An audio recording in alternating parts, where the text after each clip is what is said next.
Good day everyone, I am Jensel Rica Barita and tuturo ko sa inyo kung paano i-upload yung system sa cloud.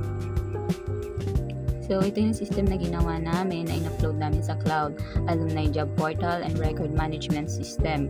Para ma-upload mo siya sa cloud, kailangan mo gumawa ng cPanel account. Then punta ka sa domain, create new domain, ipangalan mo yung domain na yon sa system mo. Tapos punta ka sa public HTML, i-upload mo yung file ng system mo. Ito, upload. Dito mo upload, pero dapat naka-zip file para hindi isa-isa na ina-upload mo pa yung files ng system mo. After ma-upload yung file, balik ka sa file manager, tapos extract mo yung zip na yon. Pagka-extract mo ng zip na yon, kailangan may babaguhin ka muna sa config niya. Makapik siya. Open natin. Edit. So, dito sa code, may nakalagay dito na define DB host. Ayan, isukawayanportal.cloud. So, para ma-cloud yung system mo. Tapos, DB user, DB pass. Dapat may DB pass siya. May password yung database niya. Tapos, yung database name ng system mo. Good day everyone, I am Ana Marie De Leon and ngayon ituturo ko naman kung paano maglagay ng table inside the cloud database. Okay, now let's start. Ngayon naset na yung config.php and balik tayo sa my file manager. Inside our file system, meron tayong makikita ditong test_connection. Itong test_connection na to is itetest niya if yung database ba is successfully connected dun sa my shared database or cloud database. So, para ma-check natin yan, kapag tayo ng isa pang tab, i-search natin yung ISU Kawayan. Arms test_connection.php.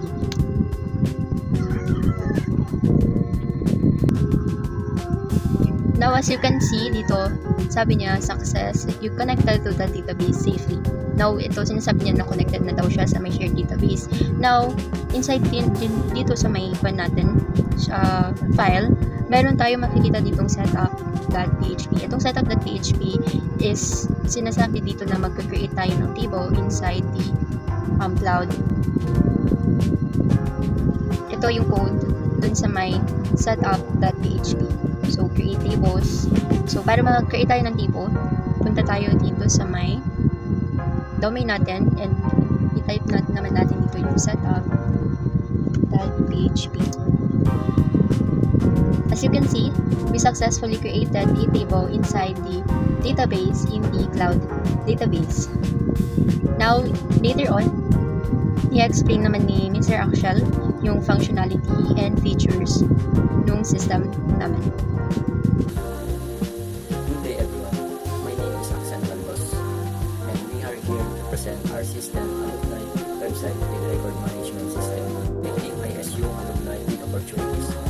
So ang system na ito ay ginawa upang matulungan ng ISU Kawayan sa mas maayos na pagmamanage ng mga alumni records, pagpo-post ng job opportunities at pagtatrack ng mga application ng mga alumni user. So sa demonstration na ito, ipapakita namin kung paano gumagana ang bawat page at features ng aming system mula user side hanggang admin side. Una, ito ang index page o homepage ng system. Makikita dito ang pangunahing impormasyon tungkol sa website kasama ang navigation buttons para sa registration at login. Layunin ng page na ito na ipakilala ang system sa mga user at gawing madaling ma-access ang mga pangunahing function nito. Sumunod naman ang registration page. Dito maaaring gumawa ng account ang mga alumni user sa pamamagitan ng paglalagay ng kanilang personal information tulad ng pangalan, email at password.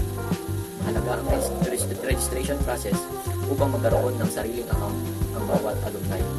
So, pagkatapos mag-register, maaaring mag-login ang user gamit ang kanilang registered account. Ang login page ay may CAPTCHA verification bilang security upang maiwasan ang fake login attempts at maprotektahan ang system. Kapag success na ang login, pupunta ang user sa user dashboard. So dito makikita ang overview ng account, notification, available jobs at iba pang importanteng informasyon para sa alumni user. Sa Browse Job page naman, maaaring tignan ng alumni user ang listahan ng mga available jobs opportunities. Nakalagay dito ang job title, description, at requirements ng bawat trabaho. So, kapag may napili ng trabaho ang user, maaari silang mag-submit ng application gamit ang application page. Dito nila ilalagay ang kanilang informasyon at requirements para makapag-apply. So, sa profile page naman, maaaring makita at ma-update ng user ang kanilang personal information. Nakakatulong ito upang manatiling updated ng record ng alumni sa system. So, dito naman sa My Application page, makikita ng user ang lahat ng kanilang submitted application kasama ang status tulad ng pending, approval, o reject. Ngayon naman po ay lilipat tayo sa admin side ng system. So, dito naman tayo sa admin dashboard. Makikita ang overall summary ng record, user, job posting, at application sa system. Ito ang monitoring ng page ng admin. So, sa alumni management page, maaaring i-manage ng admin ang informasyon ng mga alumni user. Dito, maaaring mag-add, edit, at mag-delete ng records na kailangan. So, sa job posting or sa job posting page, dito nag-add o nagpo-post ang admin sa mga available na job opportunities para sa alumni user. So, makikita naman sa job application page ang lahat ng application na ipinasa ng alumni user. Dito, maaari i-review at i-manage ng admin ang bawat application. So, dito naman sa report page ang report page ginagamit ko pa makagawa ng report tungkol sa alumni application or alumni record application at iba pang informasyon sa system na nakakatulong ito para monitoring at documentation. Next naman tayo sa audit log page. Makikita ang history ng activities sa system tulad ng login record, update, at iba pang action ng user admin. So, mahalaga ito para sa monitoring ng system at security purposes. So, dito naman tayo sa backup and restore page. Maaaring mag-backup ng database ang admin upang maiwasan ang pagkawala ng importanteng records. So, maaari rin mag-restore ng data kapag kinakailangan. Next naman is dito sa setting page. Maaaring baguhin ng admin ng system configuration at account settings depende sa pangangailangan ng system. At ang panghuli, mayroon tayong help page kung saan maaaring makita ng user ang guides at instruction kung paano gamitin ang system. And that concludes our system demonstration. Once again, I am Axel Baldos,